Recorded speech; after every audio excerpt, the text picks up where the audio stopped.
Okay, this 4.3a, optimization and modeling. This is slightly out of order because I have to go back and do class 28 handout, which is 4.2. But let's run through this. He's giving you a process to try to do these problems, okay? So the farmer has 2,400 feet of fencing, and he wants to get the largest area in there.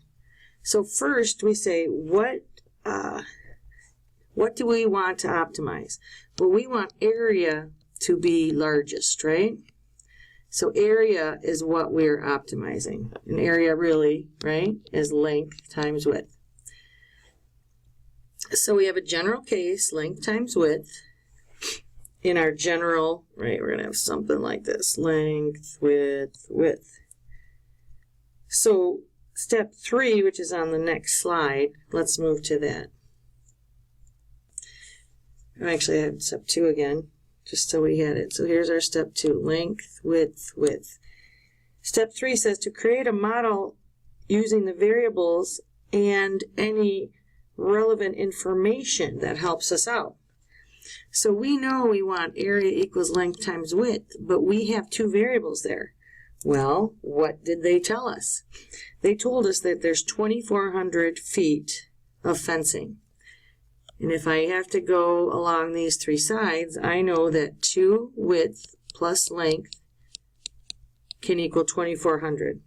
Therefore, I'm going to solve for the length. I'm going to subtract 2w from each side, because now I can plug this in over here for the length, 2,400 minus 2w times w, right?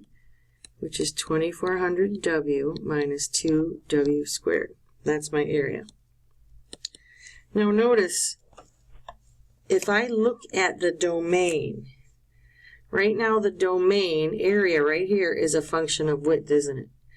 So width has to be greater than 0, or else we won't have any box, but it has to be less than 1,200, because if it's 1,200, then the length is 0, and we still won't have a field. So that's the constraints of our domain. All right? So step 4 is to find the critical points and evaluate the function. Well, if I want to find the critical points, I have to take the derivative, right? So a prime of this, if I take the derivative, is 24 minus 4w, isn't it? So I'm going to take this, set it equal to 0, and find a critical point. So if I come up here, I have 2,400 equals 4w, and w equals 2,400 over 4, which is 600. All right, what I want to find out is I need to check my endpoints and this critical point. So the area at 600, right, is 2,400 times 600. I got to go back to the area equation right here, right? I want to see the area here. 2,400 times 600 minus 2 times 600 squared. I have 7. Okay. Now, it's a little bit tough if I'm testing the endpoints of this thing, but what I could do is graph it and see what it looks like. Because if I try to test the endpoints, let's say even an area of 1, I could, I guess. So I'd have 2,400 minus 2, right? Or 2,398. If I try to test it close to this side of the domain, let's say I test 1199. Let's see what we get there. 2,400, right, times 1199 equals this, minus 2 times 1199 squared, and that's actually 2,398.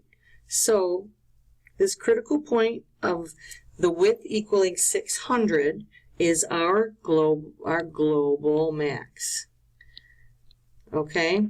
Not just local, it's global, because we're testing.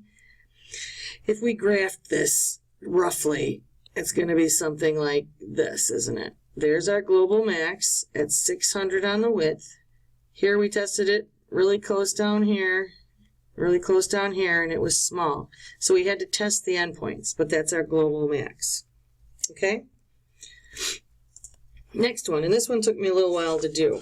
So I gotta look at my papers on this one.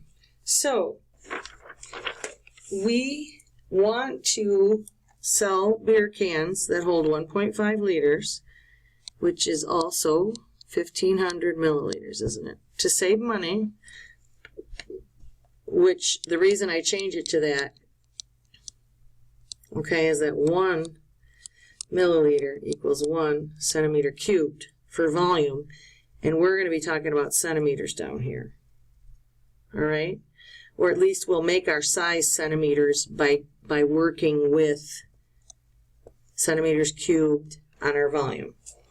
All right, so what is to be optimized? Well, we want the material to be minimized, okay?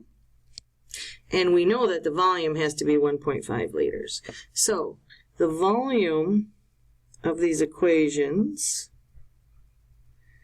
I gotta go back, is pi r squared h. And we know that our volume is going to be 1,500 equals pi r squared h. And if I solve that for h, because that will help me eliminate a variable in an equation for material, that's what I'll do. So our material, we're talking surface area, right? So our material is equal to a bottom and a top that both are pi r squared. So 2 times pi r squared plus the area of this piece here, which when you open it up is a rectangle. So it's 2 pi r times h.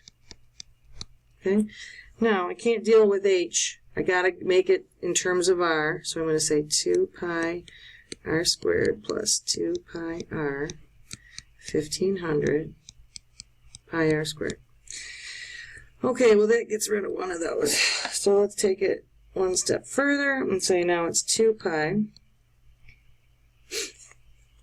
Let's see what we got. I don't want to put that together.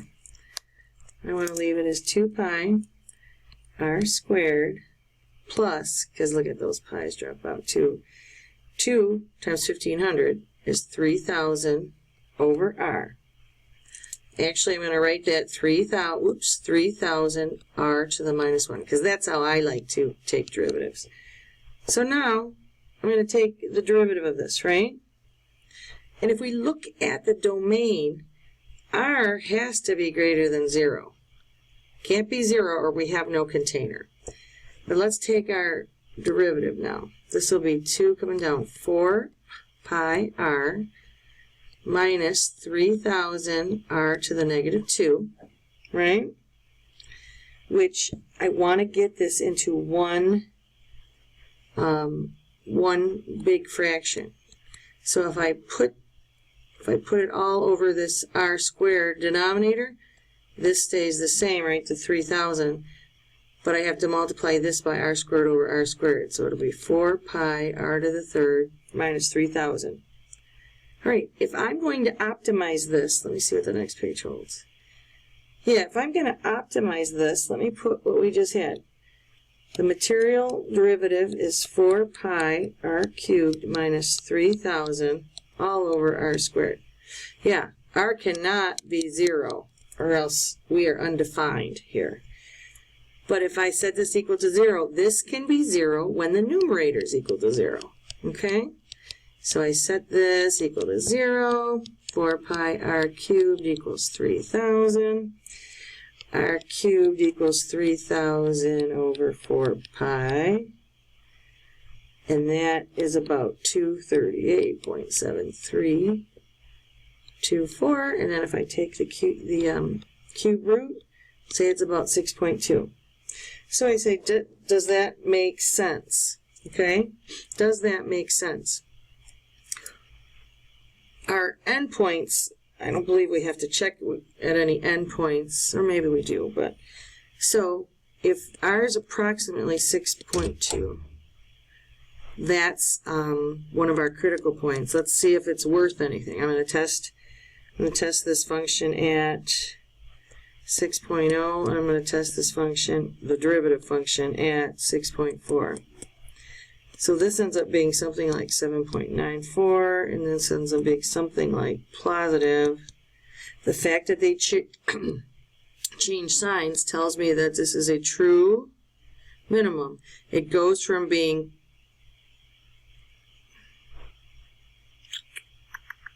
it's a minimum because it goes from being concave. Well, I'm not sure about that, but it should be a minimum, right? So if I look at the minimum material, if my R is 6.2, I can go and solve for my H, right? Because H equaled 1500 over pi R squared. So 1500 divided by pi divided by 6.2 squared, right? So it looks like my height will be about 12.42. So we should be okay on this one, all right? It's kind of hard to test it at its endpoints. That's the only thing I do believe. Really, when I was looking this up on the internet, I found something similar. All right, so R can't be 0, so I guess we could test. Let's see what our total. Let me move on for a second. Here's what our material equaled: 4 pi R cubed minus 3000 over R squared. So I'm going to test that at this 6.2 that we have, right? 4 times pi times 6.2 raised to the third minus 3000. Actually, it's probably slightly bigger than 6.2 if we took the whole number.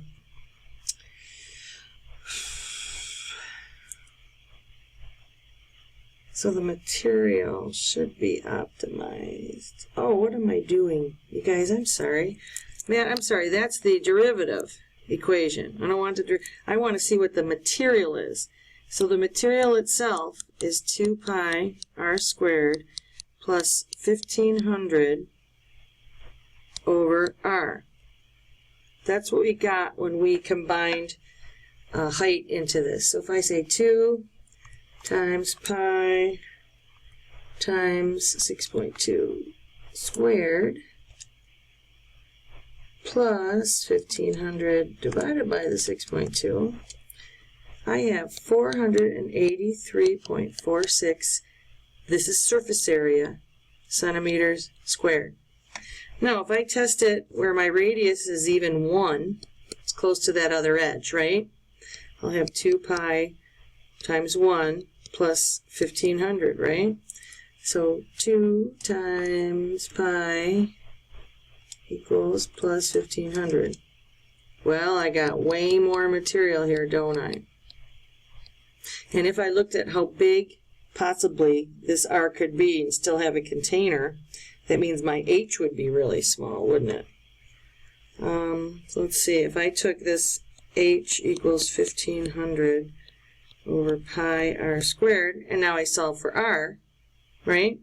This would be R squared equals 1500 over pi H, and R would be the square root of that. Well, what if I made H equal to 1? What would the radius do? 1500 divided by pi divided by 1 is a number that I'll take the square root of. That means my R could be 21.85. Well, let's test that in this equation up here. So 21.85 squared times 2 times pi is already, even if I don't add the second term, it's very big. So this is, with an R here of, what did I say, 6.2, that's my global minimum. Okay? Thanks.